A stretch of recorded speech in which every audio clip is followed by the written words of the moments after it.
gocce d'acqua sulle stalattiti della grotta. Lo sguardo curioso insegue voli nell'aria tiepida di primavera. Ora lontani sullo sfondo delle case raccolte sotto la torre d'Arnolfo o delle dolci colline di Fiesole. Ora vicini alla balaustra di ferro piena di fiori, gerani e garofani. Ora conosco il nome di ogni specie, la veste delle loro piume, maschi e femmine, il modo di far la corte. Ora distingo i loro versi di saluto e di richiamo, il mattino e la sera.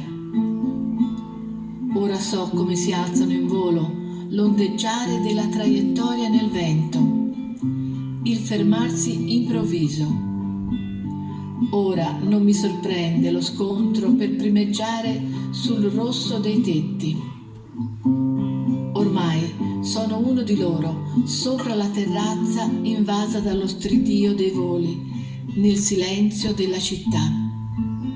Ormai straniero tra gli uomini, ammutoliti dall'epidemia.